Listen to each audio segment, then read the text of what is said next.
Watching Dead, the officially unofficial podcast for AMC's The Walking Dead. I'm Jim. I'm Aaron.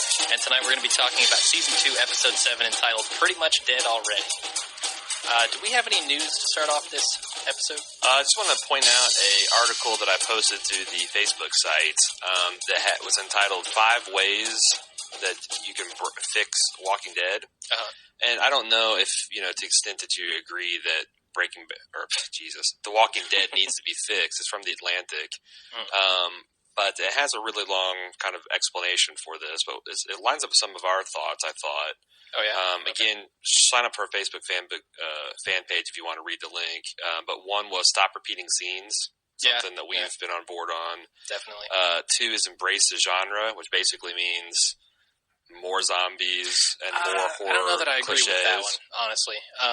I feel like The Walking Dead's strength is that they don't.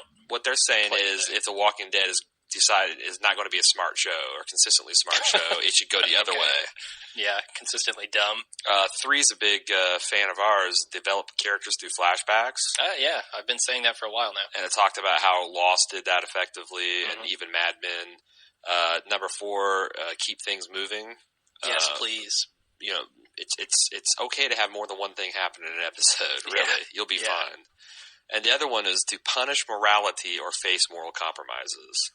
And they compare that to Game of Thrones and Breaking Bad, where there are no really good choices. There are a bunch of, less terrible ones. Yeah. And if you try to make a moral choice, it ends up biting you in the ass. It's like Walt, every time he tries to solve a problem, he creates 3 others. Yeah, I like that idea. I like it too. And I think that so far, a lot of the show gets away with kind of being black and white, other than, with the huge exception of Shane. So I'd like to. So if you want to see some more commentary on that, hit up our Facebook site. I might link it in the show notes too. Yeah, you probably should. Maybe. Okay. I want people to join our Facebook site. Damn it. All right. That was a good show. I mean, as we alluded to in the show opener, the quote from Dumb and Dumber. Yep. This show has kind of redeemed itself in my eyes. In fact, I think we're going to get to the end of this episode and have a rollicking debate about how clever the writers actually were. I think so too, because I'm not fully on board with that. And I read your review of it last night, and you seem to be a little more on board with it than I am. But we'll talk about that later. Really? Teasers. Okay, why don't we? You want to pimp our show theme? Show theme. Yeah. Oh, the music? Yeah, that's my brother's band called My Stereona. You can find them at mystereonamusic.com. Or use a link that we'll put in the show notes, and you can get the whole 4-minute theme song there. It's that groovy. they made. Yeah, it's pretty cool. Got a dirty sound, like a zombie's fingernails. Exactly. That's what I told him when he was making it. Make it sound like a zombie's fingernails. Yeah. Okay, let's get into the recap. The episode tonight opens up with Glenn telling the group about the barn walkers. Dropping the bomb. Yeah, and he makes no... he doesn't mince words here. He's just like, look, there are walkers in the barn. Right. And he learned that from Dale last episode. Dale's just like, spit it out, son. I'm starting to feel like he's like Sheldon from Big Bang Theory. Big Bang Theory. Really? Like, he has no idea how to express anything gracefully. It's just going to be... Yeah, but he's learning now. Yeah. Right? I mean, Dale has kind of taken him under his old fatherly wing. His wrinkled wing. Yeah. Okay, I'll buy that. Well, he's taken him under his old wrinkled hat, apparently, this episode.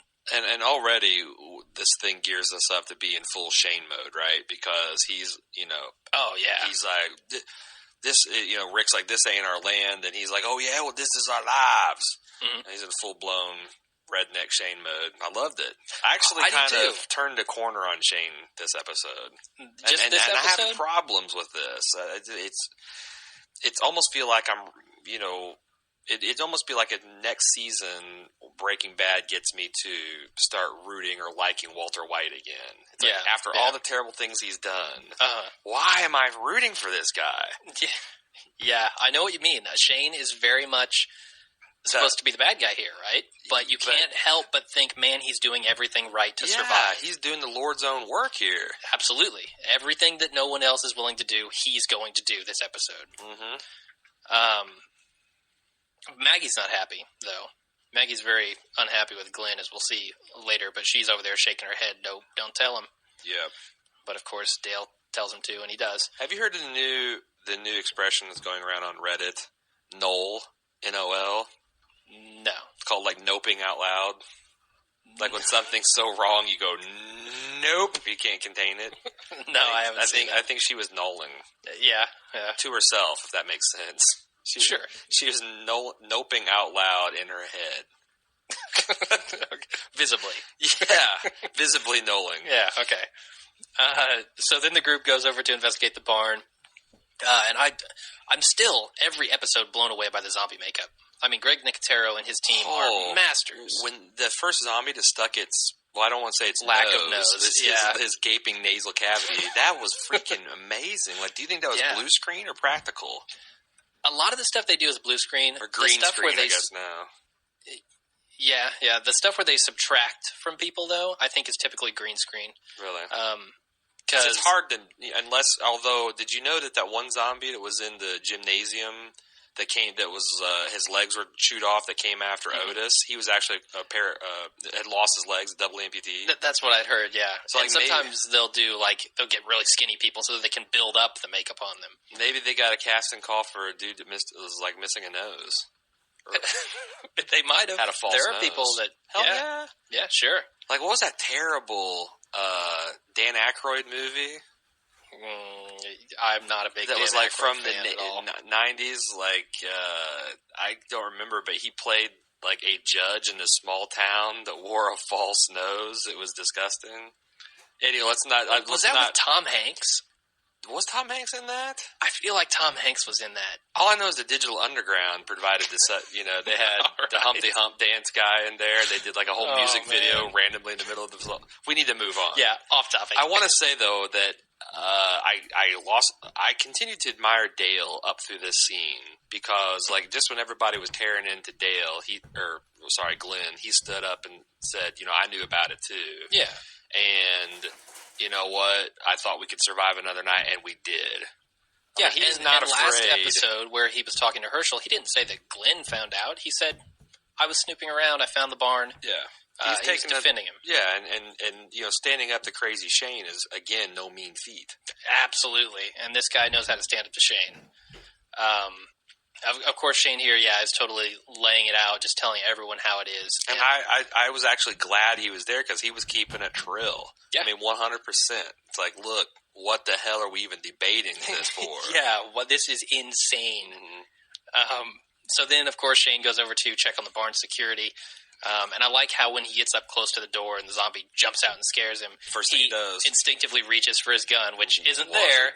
And that had to piss him off. Knowing there's a barn full of walkers, we don't have any weapons, and it's Herschel's fault.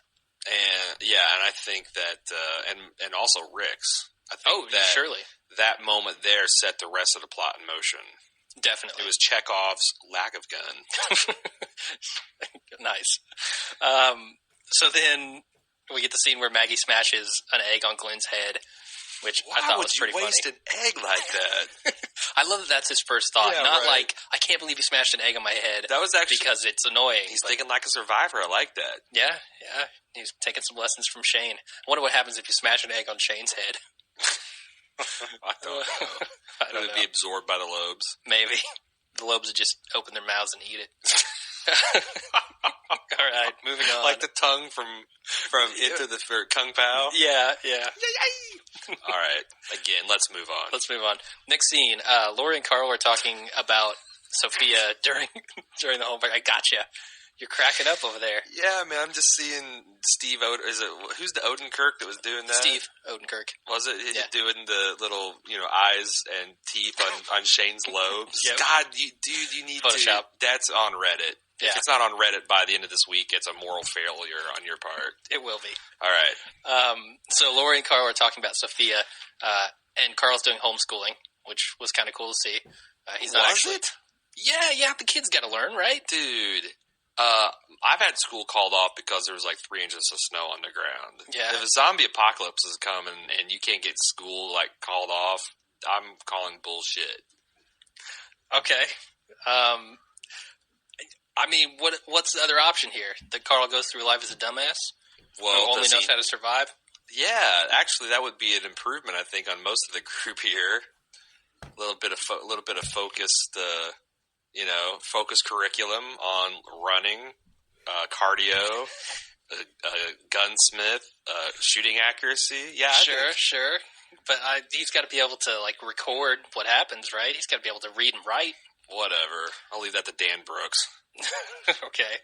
So enough about the homeschooling. Let's move on. Okay. Next scene, Carl stops Daryl from going back out to look for Sophia. Or did I say Carl? Carol stops Daryl. Yeah, Carl doesn't do anything in this scene. So why does Daryl get mad here? Or why do you think? Because I've got a couple. Well, first of all, there's one good reason. Carol was coming on to him, and Daryl, has no idea how to feel about that, right? Or just it's Carol.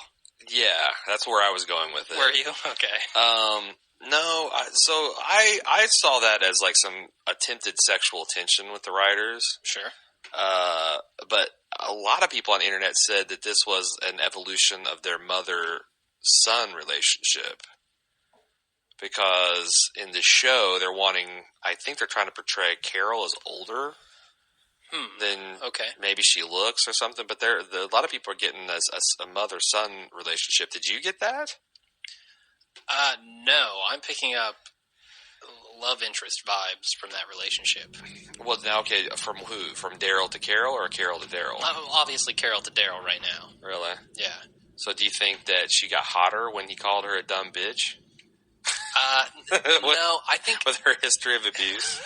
Oh, he must love me. Yeah, that was definitely not a good way to go about it, but there's a couple of reasons here why I think he got mad. First of all, Carol's being nice to him. She's showing the love that Merle said he'd never get, And he doesn't know how to deal with that. Exactly. He has no idea what to do because it's the first time it's happened to him. And then number two, he's been out searching for Sophia, and now her mom doesn't even care. Her mom's telling him not to go back out and search. He's been risking his life this whole time. His side is messed up because he was out searching for her. Right. So he could feel a little betrayed there. And as he says later in the episode, that's all or I think he says, what else do I have to do? Yeah. This is his mission, so... So, I don't know. I don't have much else to say. What do you think about Carl? I think you skipped over a scene where Carl was talking to Rick, and he said, Shane's just scared. I'm not leaving until we find Sophia. I think she'd really like it here. Okay, I don't remember that scene. Really? But I may have skipped it. With Carl Jr. sitting there with his couch. Jr. Carl's had a kid already? Man. I always think that he's like Rick Jr., especially when he's wearing that goddamn hat. Oh, yeah, we'll get to that scene. So, Carl is sitting there saying that and kind of foreshadowing the showdown with Shane, foreshadowing the death of Sophia, because anytime anyone starts expressing optimism in the show, dollars to donuts, that optimism is not going to be paid. It needs to be crushed, stamped out. Right. Yeah. I feel like that's what the writers are doing. It's just crushing any hope they have. Right.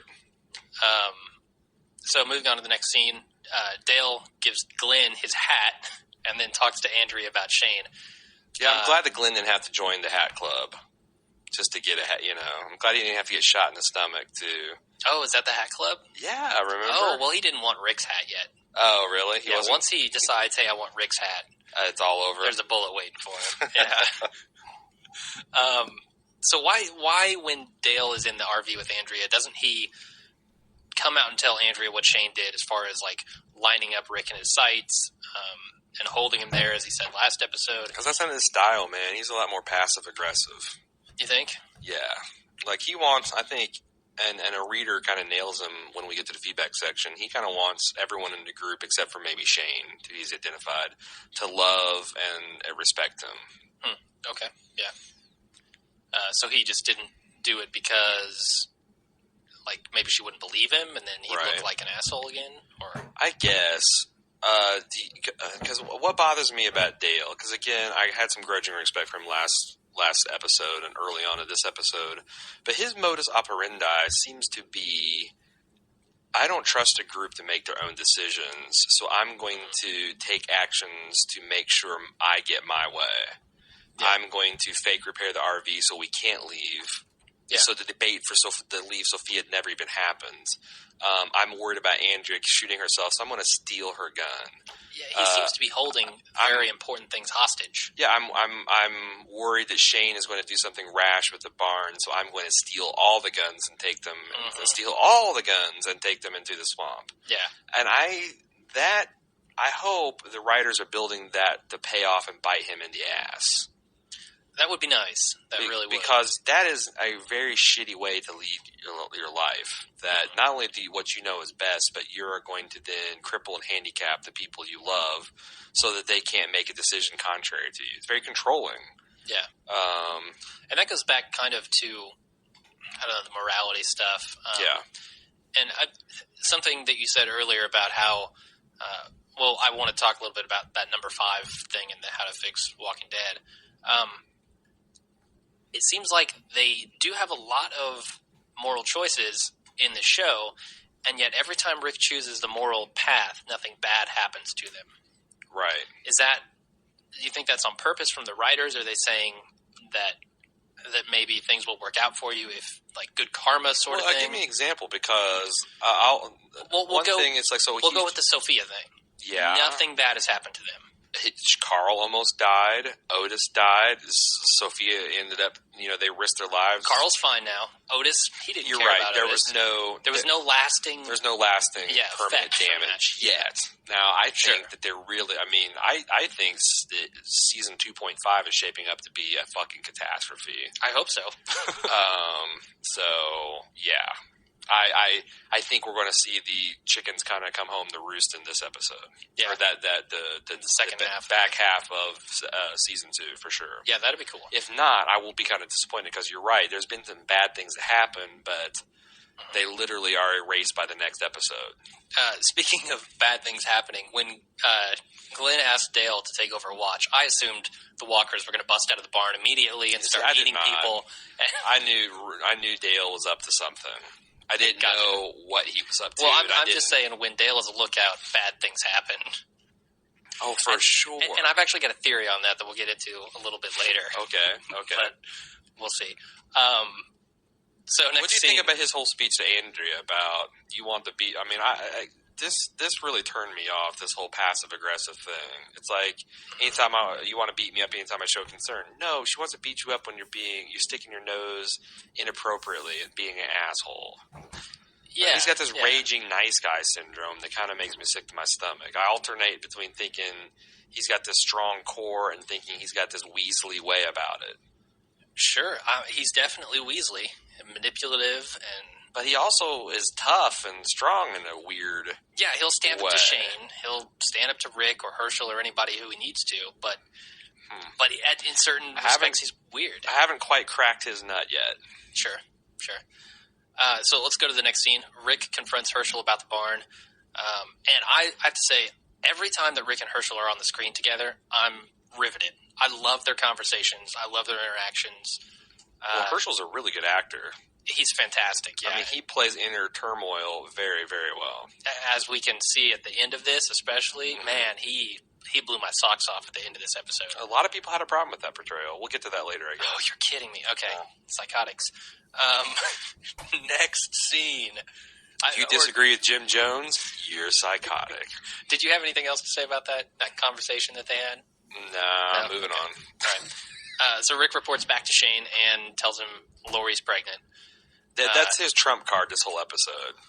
The pregnant card? Argument not going my way. Hey, did I mention my wife's pregnant? Yeah, it really is. He's pulling that card out a lot. Yeah. Put that card back in the deck, Rick.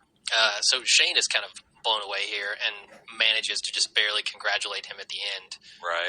And covers his dumbfoundedness. Don't you think, I mentioned this in my review, don't you think that would have been a hell of a time to make this whole right, the come to Jesus, as they say, with Shane on this? Yeah, it's definitely a good time. Maybe not drag it out, but just kind of like somehow say, look, I know things happened when I wasn't around, and I want you to know that I'm moving. I don't blame you. I don't blame Lori. Things happened. Mm-hmm. But now, there's the way. It's like, I think he should have acknowledged that instead of letting this fester. And I think there was a little bit of maybe the Rick showed he was angry about it, because when he stalked away, I kind of clearly got like he was subliminally saying, "I know, but I'm pissed at you." So it's that was a very smarmy thank you. Maybe he's only okay with Lori's side of the equation. But at the end, when he's anguish calling him brother, like, brother, don't do this. I mean, Rick seems more conflicted than what we maybe has suspected at the end of last episode about the whole deal. Yeah, and how could he not be, really? So I thought that was pretty realistic. But, yeah. But practical me thought that would have been a good time to, regardless of how you feel, you guys have to get right about that situation sooner or later, preferably sooner. Yeah, because it's just going to fester, and it's just going to get. Do you think if he had, it would have had a different outcome on Shane? If that would have reset his rage-o-meter a little bit? Oh man, yeah, I think it might have a little bit, because my experience is people that have difficulty controlling their emotions have a weird respect for people that are stoic. Like, they can't it was like they just have this really weird deferential kind of way, and maybe that would have, again, soothed his savage beast or somehow. Maybe. Anyway. It was interesting, though, how they kind of set this up, because this is what sets Shane off on a mission, right? This is when Shane decides, hey, I'm going to go confront Lori, I'm going to get those guns, and I'm going to destroy the walkers. Yeah, him not having his gun and also finding out that Laura's carrying what he feels is his unborn child, I think, were definitely the motivators to kick him into high gear. And they set this up 2 episodes ago, I think, when he was telling Lori, look, I will do whatever it takes to protect you and Carl. And now he's found out that wasn't even his kid. Shit. Yeah, and now he's found out that he's maybe got a kid in the mix here. He's definitely going to take out the threat, which is the Walker barn, Right. So I thought that was pretty good on the writer's part. Let's go ahead and move on. Herschel is talking to Maggie inside about kicking the survivors out.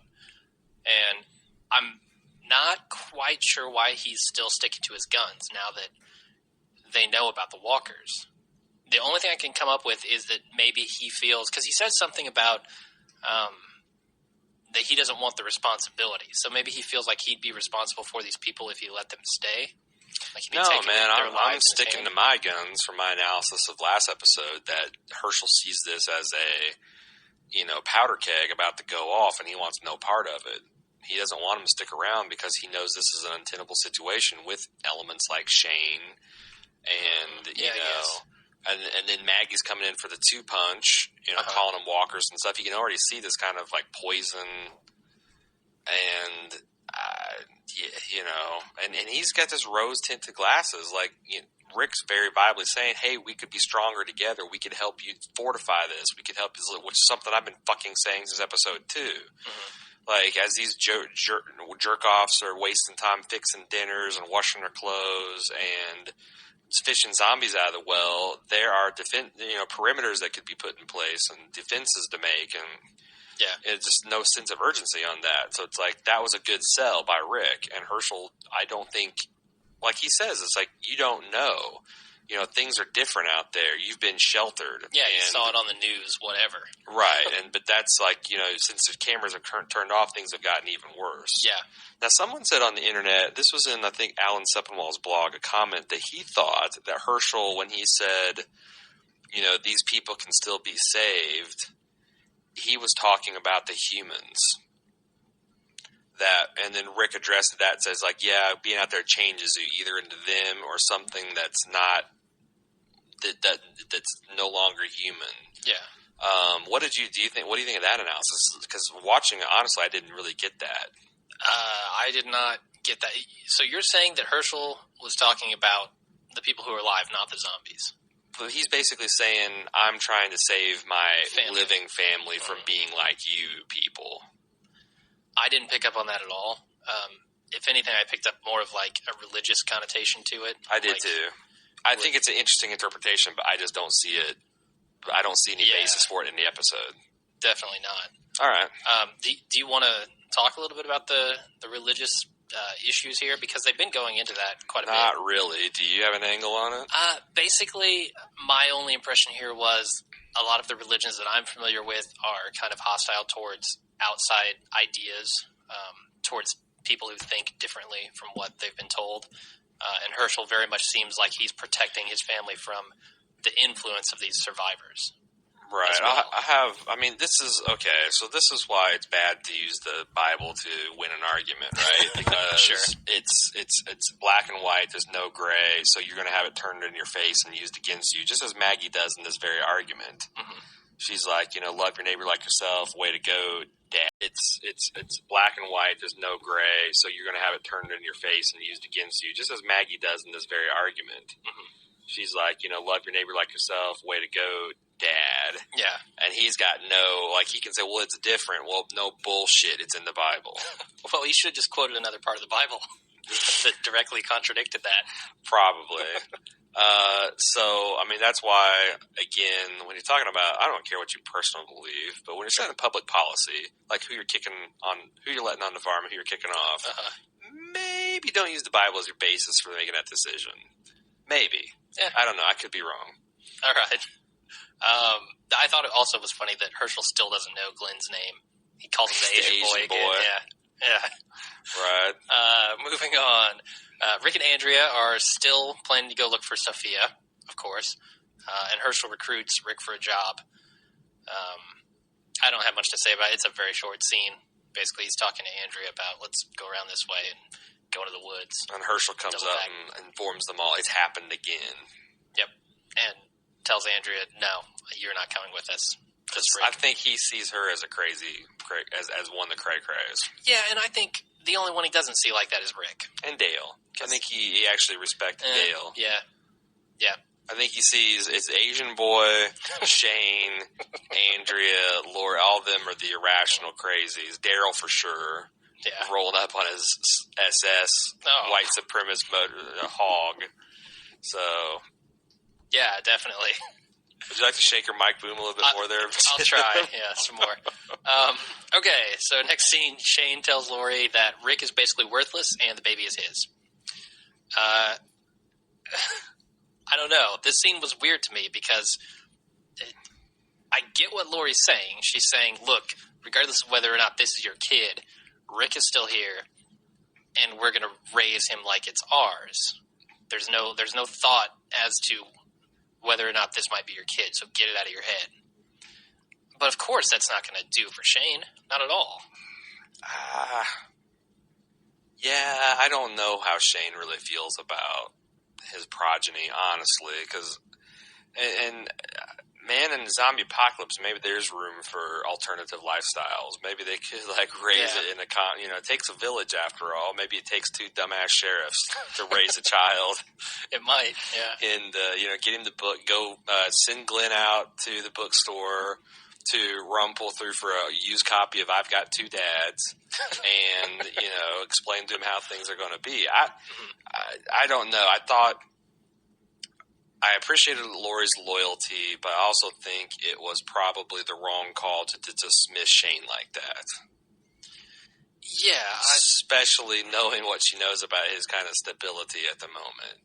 I mean, maybe, I'm not saying you placate the man, but, maybe acknowledge that there's some pain here for him too. Yeah. Yeah. But I don't, like I said, I don't know. The show's basically Shane's in an Shane's in asshole mode. And that's the way it's going to be. I feel like the writers are just kind of letting that fester for now. Now, Shane knows, and what's he going to do? I will say that, holy cow, his response to her when she said, even if it's yours, it's never going to be yours. You can't change that. And he just said, I don't need to. He basically said, hey, Rick's not going to survive this. Yeah, well, he told her that. Yeah, he's like, Rick, yeah, that was really Heart of Darkness shit, man. For sure. He was saying, basically, Rick is not equipped to deal with this world. Right. So he's going to be gone very soon. Yeah. And I'm going to step in and take his place. His dumbass is going to get himself killed on one of these damn fool idealistic crusades. And that's all going to, and then what, you're really going to turn me down? Yeah. But he's man, Shane's a creepy dude. All out creepster. Totally. Yeah. So, I don't know. This will be interesting to see where that plot line goes. But moving on, Carl's Jr. curses and tells Shane to keep looking for Sophia. Oh yeah, I love it. It's like when it was literally like debating mini Rick. Yeah, he's got the sheriff's hat. And he's saying exactly what Rick is saying. Well, can't leave so fast. I mean, he almost like, I think they coached him to kind of even mimic Andrew Lincoln's horrible Southern accent on this, too. Maybe. It was really, I mean, I thought it was hilarious, especially because I think Shane's character was self-aware enough to realize that, like, what was going on. And that might, I'm wondering if that's not going to cause problems for Rick down the line, because Shane, like he said a couple episodes ago, will do anything to protect Carl and Lori. Mm-hmm. And if he feels that Rick is rubbing off on Carl too much, and Carl is developing this attitude to where it's going to get him killed, he might step in and say, either try to like encourage Carl to be a little more Shane-like, or take out Rick. Period. You know? I got more to say about this, but I'm going to scroll down and put it in the spoiler section because it involves some comic book analysis. Oh, okay.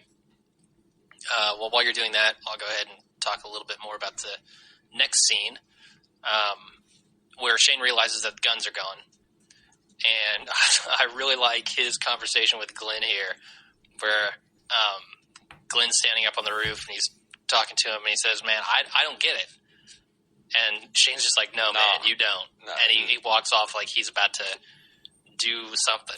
No, man, you don't. No, man, you don't. Yeah, that was, I actually thought Shane had a lot of dark humor dialogue in this whole thing. I thought that Shane had such a wide range here of acting. He got extremely pissed at the end there, of course. Mm-hmm. He was very weirdly subdued when he confronted Dale later on about the guns. Yeah. Wasn't that like a weird reaction? Well, see, I'm just going to talk about it in respects to Glenn. I think Shane sees these people as like anyone that's not Rick and maybe Andrea and definitely Daryl are jokes to him. He doesn't owe them an explanation. He doesn't. He knows they're going to bend to his will.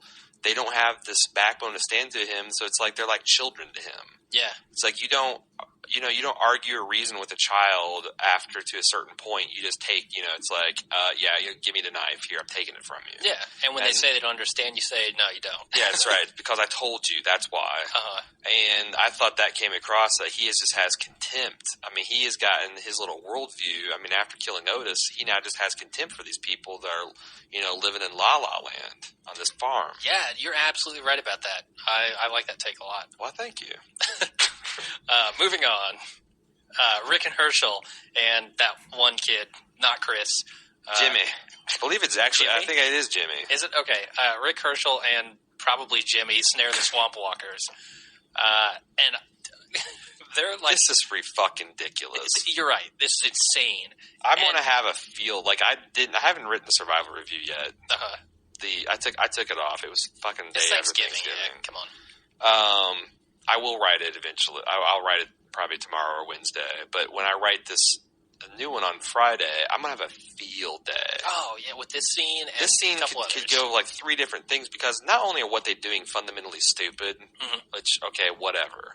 The way they're doing it is fucking stupid, too. You just got to be the carrot, not the stick. That's the key. You got to lead them, man. Yeah. You got to lead them. I love when he said, you got to be the carrot, not the stick. Andrew Lincoln had his look on his face. Like, Rick had his look on his face, and then, like, when Herschel turned his back, he, like, pointed the zombie at him. It's like, you be the carrot, old man. Yeah, well, I think that's what they were doing, because they had Jimmy out there, right? Right. So 3 people to 2 zombies. That way, like, Jimmy could walk in front and lead kind of the zombie train. Back to the barn. Okay, see, I thought he was like trying to say, "Hey, keep the zombie in front of you, or you stay in front of the zombie. You don't have to pull them." I thought so too, but then Herschel was doing the exact same thing that Rick was, and he's not. He like knows this woman by name, and he's like, "You see a Walker, I see Louise, who raised turnip greens or whatever the fuck she did." But like, I don't know, man. The way this thing was shot made Herschel really seem like a loony. Because how in the hell can you think that these people are still people? So I want to know how in the hell you can think. People. Because they were rotting, for Christ's sake. Yeah.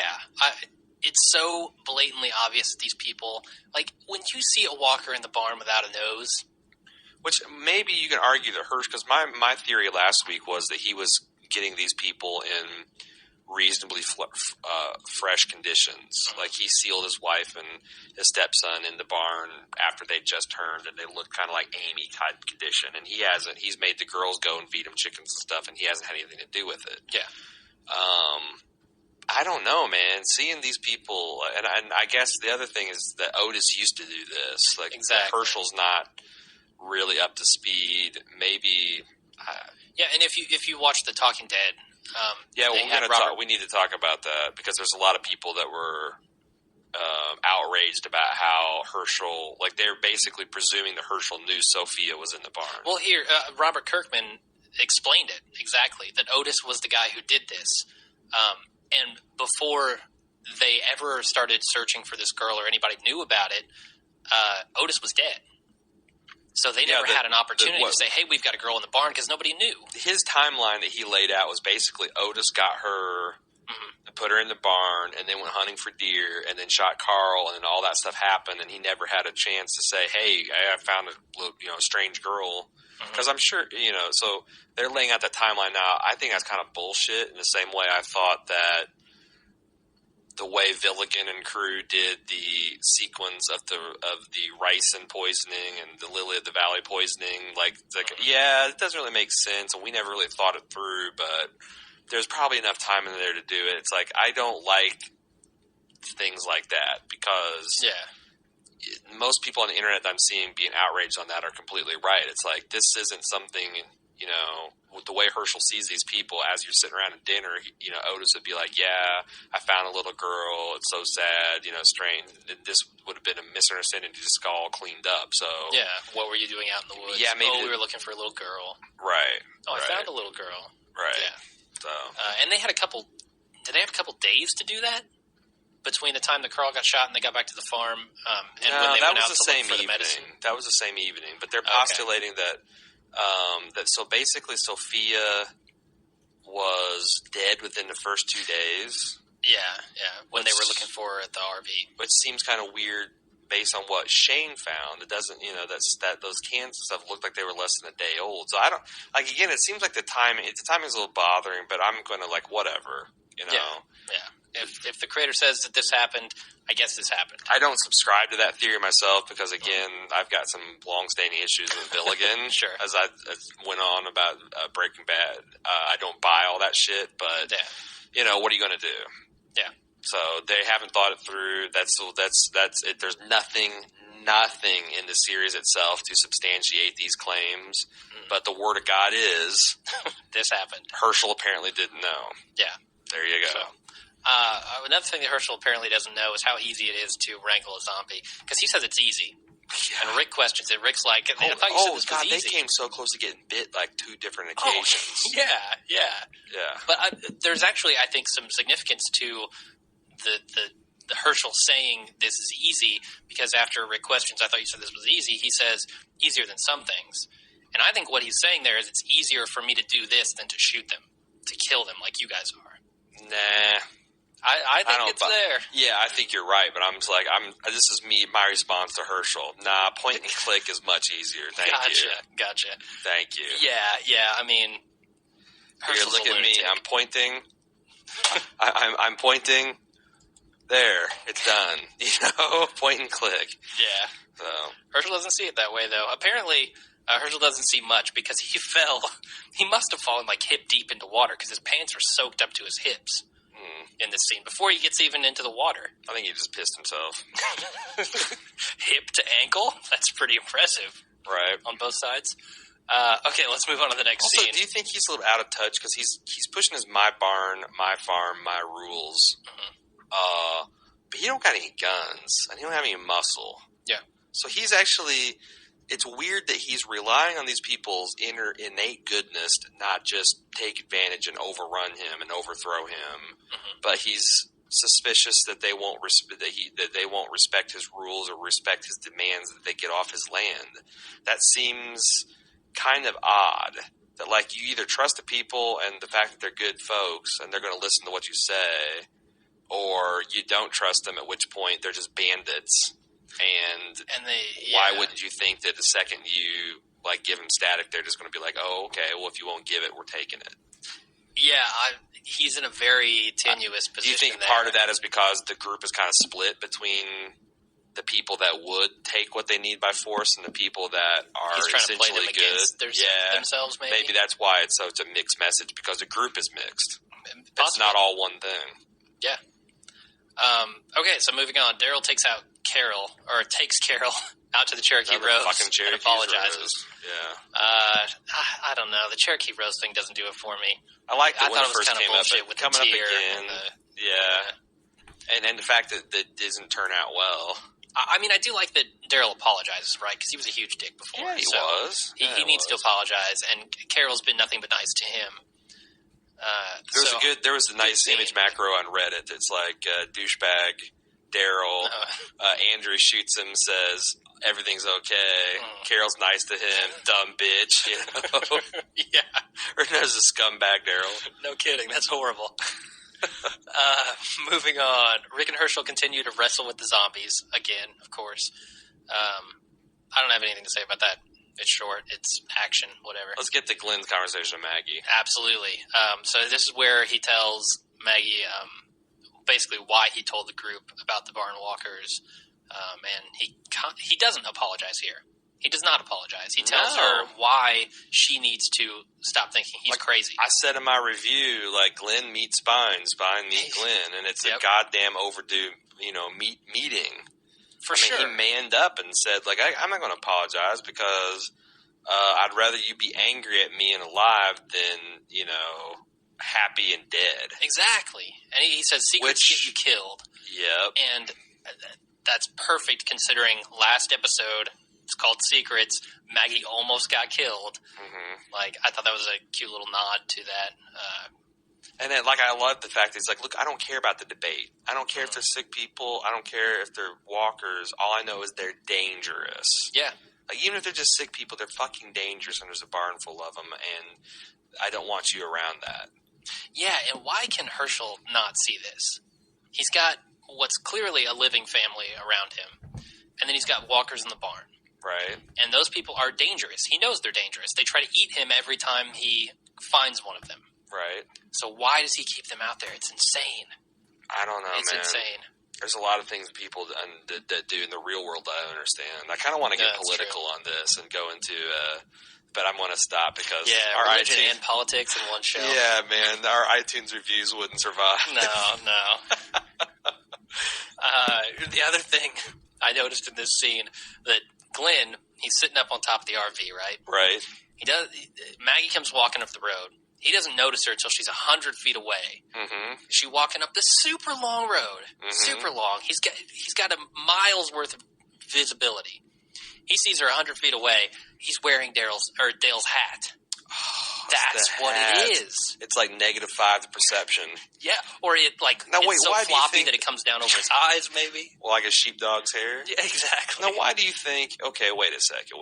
Why do you think that he didn't see Maggie until she got... I mean, you can't holler at someone a mile away. No, yeah, I just said holler. It's the way he's looking off screen. He clearly goes, oh, there's somebody there. Okay, gotcha. Well, then, yeah, there must be something. Dale's hat is kryptonite to looking out. Yep. All right, let's move on. It's the opposite of Superman. So Shane finds Dale hiding the guns, and this scene, very weird, but very, very good. Like, Shane's reaction, totally weird to me. Yeah, but I liked it. Like, here's the thing. People are bitching about Dale and how stupid he was. Mm-hmm. And I'm right there with you. But, like I mentioned, this is what I meant when I mentioned in my review that they're turning these bugs into features. This is what Dale does. Mm-hmm. Like, yes, it's stupid. Yes, it's short-sighted. Yes, it's batshit crazy. But this is showing a consistency of character now. Definitely, yeah. Which I like, and eventually, I hope it bites him in the ass. He's probably going to die. Mm-hmm. I don't even know if he'll make it through this season the way he's carrying on, honestly. And this might be a little foreshadowing. At least I'll go out knowing the world didn't take me down. Because honestly, the only reason Shane doesn't beat him to a bloody fucking pulp is because it would make his life a little bit harder with the other survivors. Yeah, that's the only reason. he did not just destroy Dale in the scene, I think. Sure. Because it would turn Lori off. It would make his life difficult with Shane and Rick. He doesn't really want to have to kill Rick. Yeah, at this point. And I think maybe he saw that Dale was kind of benign here because he puts the gun right up to his chest. Shane walks up to it, and Dale. No, he walked his dog. Yeah, Dale couldn't pull the trigger, and Shane knew he wouldn't. Yeah. And now he has proof of that. No harm is going to come to Shane. He called his bluff. Dale has been, like, I don't know if he's got dentures or not, but his teeth are gone. He has no teeth. His gun is unloaded. So Shane doesn't even see him as a threat anymore. No, he's at the kids' table. Exactly. So I think that's why Shane does. I don't even want to waste my effort on this guy. Mm-hmm. And what do you think about? I love that. Dale sitting here trying to throw the guilt button on what he thinks is. Why you try to just trip the guilt button on a sociopath? Yeah. He's like, well, at least when I can say when the world went to shit, I didn't go down with it. And Shane's like, fair enough. Yeah. Took the guns and took off. Yeah. There's I don't need to debate. I don't need to tell you, fuck you, and why you're wrong and all this kind of stuff. It's like, whatever, man. Be delusional in the swamp as long as you want, because I got the guns. Yeah. And I got mine. Yeah, that's absolutely what he's thinking. So, the next 10 minutes are basically a coup. Yeah. We saw a coup. We see a fundamental change in a power structure that is not going to be resolved until next half of the season, I guess. Yeah. There's no going back with Herschel, I don't think. No, Herschel is either broken or changed in a redeeming sort of way. But I don't think he's the master of his own farm at this point. Not at all. No, because Shane is the master of his farm. Rick might be. They broke the first commandment of Herschel's farm. Don't shoot my family. Basically, they broke every commandment. Guns, shooting the family. Yeah. And Herschel was impotent to stop them. Yeah. And I also, I loved Shane's reaction. Like, he couldn't believe what he was seeing. When he goes to take off to open the barn himself, and he turns around and he sees those guys with the walkers, he flips out. Yeah, he basically has a reaction I had. The scene just starts before running. To it. Yeah. He runs straight at them. What the hell? What the hell is this? Like, I love it. Who is that? Yeah. I loved it. Yeah, he is furious, and rightfully so. Oh, and I'm conflicted about how I hate these writers for making me side with this goddamn rapist. Yeah. It's like these other characters are so fucking stupid and soft that the psychopathic rapist is seeming like they're reasonable. Yeah. It's crazy. I feel like I'm holding my nose and voting for the party. It's like, okay. It's like I don't want to vote for this guy, but the other candidate is even worse. Yeah. Lesser of two evils. So I thought that this scene, from the time that Shane puts a gun in Daryl's hand to the very end of this episode, I thought this was the best scene in the series so far. By a long shot. And it's interesting because Sepinwall mentioned that he had pacing problems in this episode, where I was riveted basically from start to finish. Yeah, I didn't see any pacing problems. I want to say that I think this episode is better than the pilot. Maybe. Man, I like the pilot, but I can't tell how much of that was just hype about, oh my god, I love this show. And there was a lot of tense scenes, and you first got the zombies, and they really spent a lot of money on the bicycle girl and all that. But definitely, there was not any kind of personal Did we decide is Morgan and his boy? Yeah. There, I liked a lot of the emotion that they showed there, but there was nothing like this epic confrontation. This was epic. This is the first time the series has been kind of epic. This was the climax of this half of the season. It's hard to do that in a pilot, right? Yeah, you can't really climax like that. So, well, no, not really. This is the mid-season. I mean, this is the middle of the season. I feel like they were basically treating this as a season to itself. Agreed. Honestly, I don't know what the fuck they're doing with this split. I guess on the internet that they're timing this to carry sweeps because they're not going to be ready with Mad Men yet. So they're going to this is just a cold calculating decision to rake in ratings. And it's Which I fine. think it's the most highly I'm not rated. a communist, so whatever. I think it's the most watched TV On AMC? cable. No, on cable. No, I don't believe that. That's what AMC says on their website. So well, maybe they're fudging the numbers, but that's what they say. It does get like routinely 7-8 million people watching it. I thought it was higher. I thought it was like 10 to 11, Well, it's weird. 12. It's kind of like we debate with this conventions, turnstile versus tickets. Sure. Mm-hmm. Because like they're counting the watches for both hours. Oh, yeah, that's cheating. Yeah, it's like we watch both. Like if we had a Nelson box, it would show us watching, but that's not. We're still two same dudes. Yeah, and then we're only watching it because we're taking notes for the podcast. Yeah, but there are dozens of us. Yeah, I really can't say enough how much I love the tension in this scene. Like from the time that Shane starts his speech all the way to the end, it's intense. It's extremely intense. And the thing with Herschel at the end, where let's talk about Shane first of all shooting the zombie, because that's freaking awesome. He's like, do you know anybody alive who can survive this? Yeah. He blows 3 holes in the gut of this zombie. His enough speech was epic. Yeah. And then he blows a hole in its lung and heart. Right.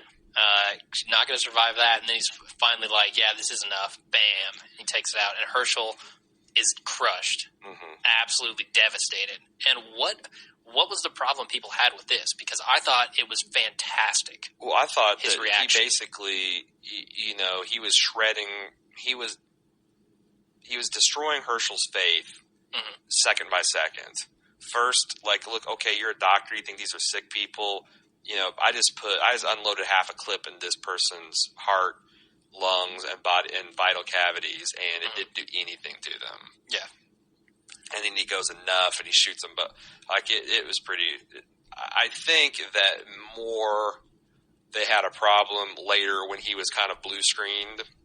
Like I think people wanted to see like a highlight of his, like a recognizably, like, when one of the zombies come out and Maggie go like, "No, Sean," or him like, "That's my wife," or like, but I thought it played better without that. Yeah, that he was just in a state, like when he sees this is his world going up in flames, because he's basically in denial about the reality of the situation. Yeah. His wife wasn't dead. She's chilling out there in the barn with her son-in-law. And any minute now, the government's going to find a cure, and it might take days, weeks, months, maybe a year, but this is all going to work out, and everything's going to go back the way it was. And this is him having those scales ripped off of his eyes. Yeah. And that's kind of the reaction one would have when that happens in the manner stunned into silence. Yeah. I don't think we needed, zombies pointing out that these were... Because all of the zombies in the barn, most of them anyway, were significant to him. They were neighbors and exactly. friends. He knew their names. All of them were important to him. But I think it played better without that, because then you've got Sophia at the end. Right. And you don't need 2 of those moments. And honestly, this was, I think, basically all the survivors then suddenly had the Herschel reaction where they're just like, shit, we can't do this. Yeah. Suddenly it's one of theirs. Mm-hmm. It's all fun and games when you're pegging walkers until it's one of your own. Yeah, that's good. That's the last scene was masterful. Masterful writing, masterful acting, everything. Capable direction, and I was going to mention this if someone didn't, but I'm going to have let the listener take the spotlight. This was actually directed by a Breaking Bad vet. Yeah, I saw that email. So that's pretty cool. The other thing that I thought was awesome in this scene is Shane knew how to play this. He played this very smart, because he goes running up, shoots the one zombie, doesn't shoot the one in Rick's hand, and then goes for the barn door. I think he did that on purpose, because what is Rick going to do? Rick can't let go of the thing. He could. I think... No, he can't let go of it. Then there's a walker loose trying to eat people. All right, so here's the deal. I think Rick kind of blue screened himself, because if I'm Rick, Herschel basically said, "I don't know this man. I don't recognize this guy that I'm corralling. I've got a sidearm." Mm-hmm. Shane's going for that barn to kill Herschel's family. Mm-hmm. If I was Rick, I would think I would have the wherewithal to put the bullet in the zombie's head which is kind of amazing. None of the survivors came forward because I would think. Did Rick even have a gun? Well, he shot Sophia, did he not? Oh yeah, he did. So, like, why wouldn't he plug that walker and then confront Shane? And then why wouldn't anyone come forward to help him? Except for it seemed like everyone save Lori and Carl and Dale were on fucking Team Rick or Team Shane. Why do you think that Dale didn't like come forward? Because Shane's like, you know, Herschel, take this fucking stick, and he probably didn't say fucking. This is it's AMC after all. Well, I don't think Dale was going to do anything. Like I said earlier, Shane knows. Dale's not going to step up. He's kid's table. Yeah. Yeah, a lot of people had problems with that. I didn't because who was going to do it? Everybody else was supporting.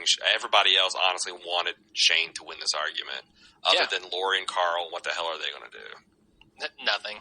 Carl's going to say, "This is bullshit, man." This is bullshit. Gun Shane down. That'd be nice.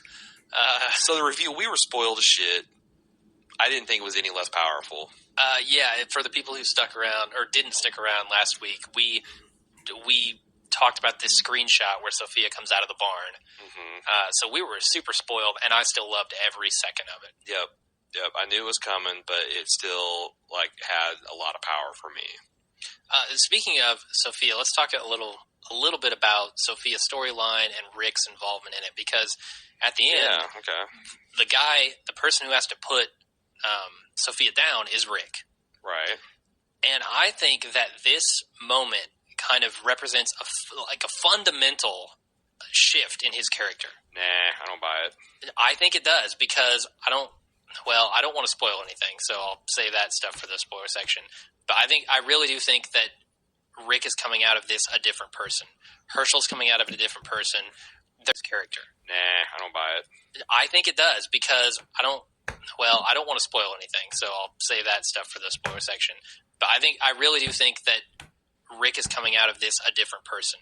Herschel's coming out of it a different person.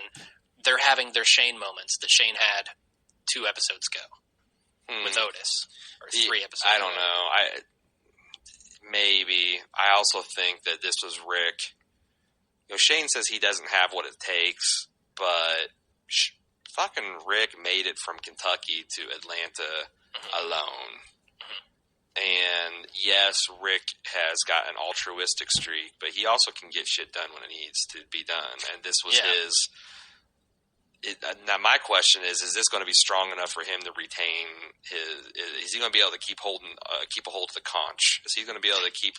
Is he going to be the leader still moving forward? I think that was kind of the point of him shooting Sophia, is that even Shane there stopped, couldn't do what needed to be done. I think Shane could. I think Shane would have eventually. Well, but he was stupefied at the moment. Yeah, he was. Just like everyone else. Right. He didn't step up. Rick did. And I think that in everybody's eyes is going to make him, reestablish him as the leader. Mm-hmm. So I think he gained some cred off of that. Also, as much as I hate Carol, I thought when she ran forward to grab Sophia. That was just, like I said, as a parent, that is sickening. Oh, I'm sure, yeah. Ugh, I just want to move on. All right, well, there's nothing to move on to. That's the feedback. That's it. Yeah, let's we'll have feedback. Okay, so before we get the feedback, let's have a fight, you and I. All right. We're old friends. We can do this. Sure. I almost think the writers were kind of brilliant in the way they set this up. Because if Sophia had been found 4 episodes ago, would it had this kind of power, and would it have driven the group to the brink of self-destruction? It was annoying for us as a viewer, but how, if we'd have compressed it a little bit, would it still had the power? I kind of suspect you could do that, but I mean, my first reaction is all is forgiven. I've kind of came off of that a little bit in the last 24 hours. I'm like, nah, there's still some bullshit in here this here season that could have been trimmed. Yeah, and here's what I think as I think back through the season. Yes, this was a very, very powerful payoff for that Sophia storyline, which we thought was floundering and going nowhere. Mm-hmm. Extremely good payoff. But while we were watching the first 2 episodes of Sophia being lost, we were thinking, this is bullshit. I don't like any of this. We were not enjoying our time watching the show. Right. And that's kind of ultimately what it comes down to, right? Right. Whether or not the payoff is incredible at the end, I think they could have done without a couple of the Sophia episode plot lines. Mm-hmm. Or they could have put some more stuff into it. Like Sepinwall said in his review today, it's like, I get it that they've, I think the thought was that, well, we'll spend time in the farm to kind of decompress and get to know these characters better, but we didn't. No, they went in circles. We did not learn anything new about anyone except for the new people, Herschel and Maggie, and their relationship to the new people. But and maybe Daryl. I guess we got a little bit of depth to him. But basically, Rick and Lori had the same fucking argument 3 times.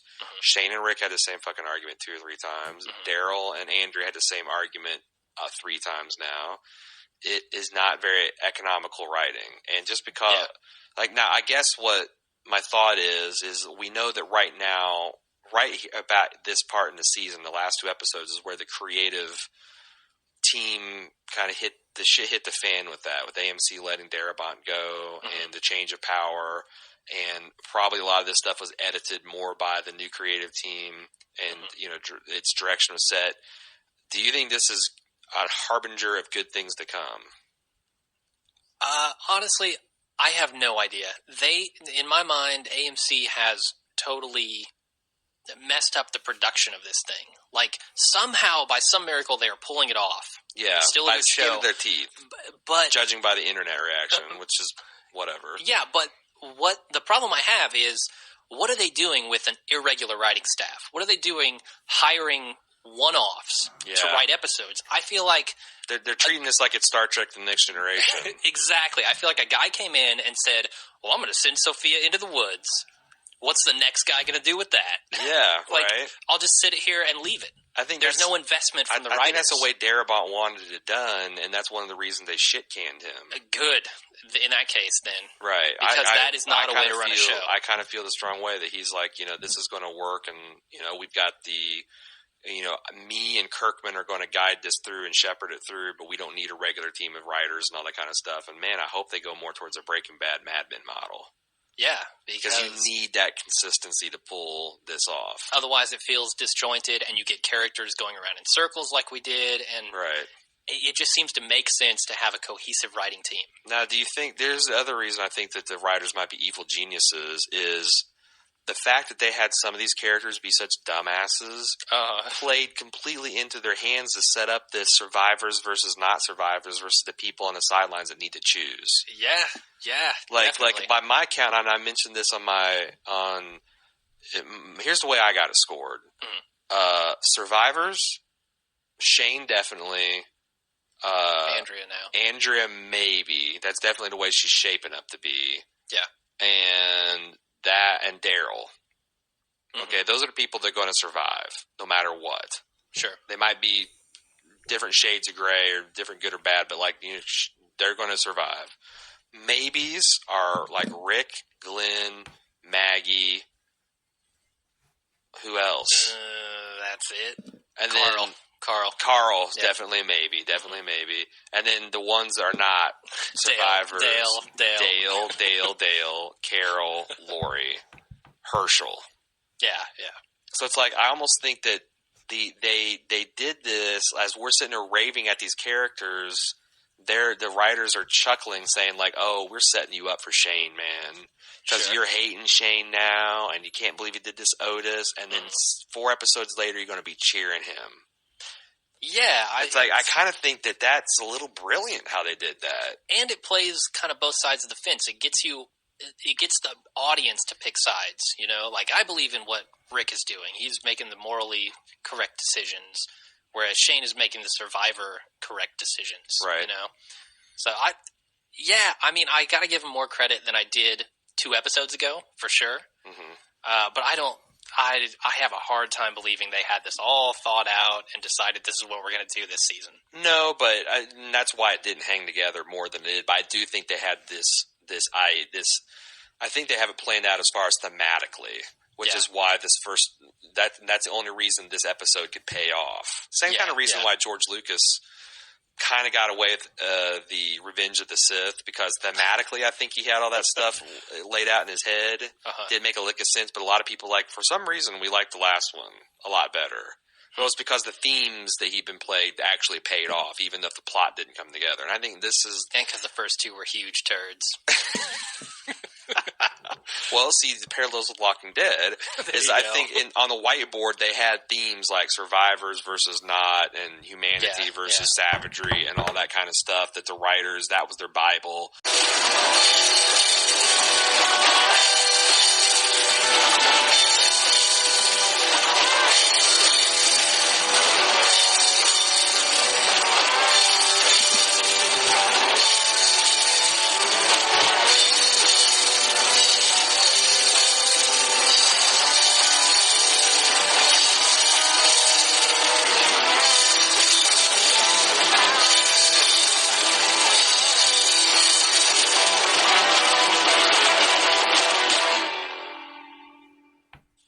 AMC's The Walking Dead continues with new episodes this February.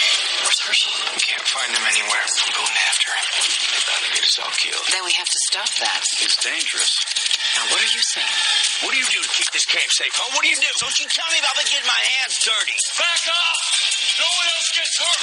It's not going to end well. There is no hope for any of us. The Walking Dead returns this February. A special look at the next new episode. Man, that was fucking sweet, I gotta say. That shot of that zombie? Pushing his face through that glass. Whoa. So, there's a lot. Where's Herschel? It looked like he went to a bar. I'm serious. I think he went to the town bar and was like, fuck Herschel's it. just going drinking. Yeah, I mean, that's a kind of a rational response. Now, what do you think about Shane taking on Daryl?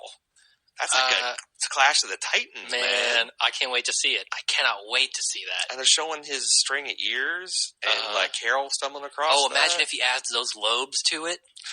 Oh, man. He wouldn't even be able to wear that around his neck. It'd weigh him down. Yeah. He'd have to take it off to run away from zombies. It does look like maybe the second half of next year or next season is going to be pretty action-packed. At least what they're showing us. You know, they're not going to show us the boring parts. True. So maybe that's every action scene from the final half of the scene. Anything else to talk about? Because I've got a couple of brief spoilers to mention.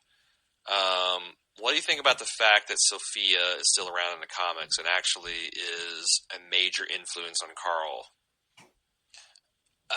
Well, I think I'm okay. They've so changed Carl's arc already. Yeah, they definitely have. I mean, in the book, by now, he had killed Shane. Yeah. So there's a big difference in his arc. But I think now the people who are going to be the biggest influence on him are Rick and Shane. And they're going to be kind of battling for the Carl's devil and the angel on his shoulder. Yeah, exactly. What do you think about Carl shooting Shane? Because if Shane thinks he can win Carl's loyalty, I think he's got another thing coming to him. What do I think about who shooting what? Like, in the comic, Carl does shoot Shane because Shane is basically threatening to kill Rick. And Carl comes out of nowhere and says, "You can't hurt my daddy," and shoots him through the neck. Yep. What do you think that – because I think – the way I think this is going to go down is I think Shane's going to kill either Herschel or Dale. And judging from the preview, I think it's not going to sit too well with Shane that they're going off to look for fucking Herschel, which it seems like they are doing. Yeah.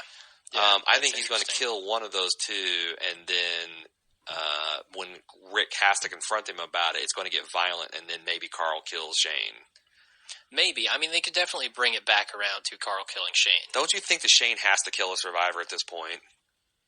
That's kind of the next move. Yeah, I mean, because he's already killed the other survivor, like from the other camp. Yeah, he's gone as far down the Defiance path as he can without killing someone. Acting against his own. Yeah.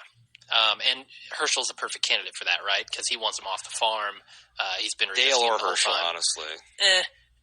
Again, I think he sees Dale as not a threat. So no, but he might just snap. Yeah, I don't know. No, that's true. That's true. Anyway, Brian H. says, speaking about Carl's development, I kicked this part of his feedback to spoilers. Says, I like how Carl's character from the comics starting to emerge more as he told Shane that his Sophia theory is bullshit.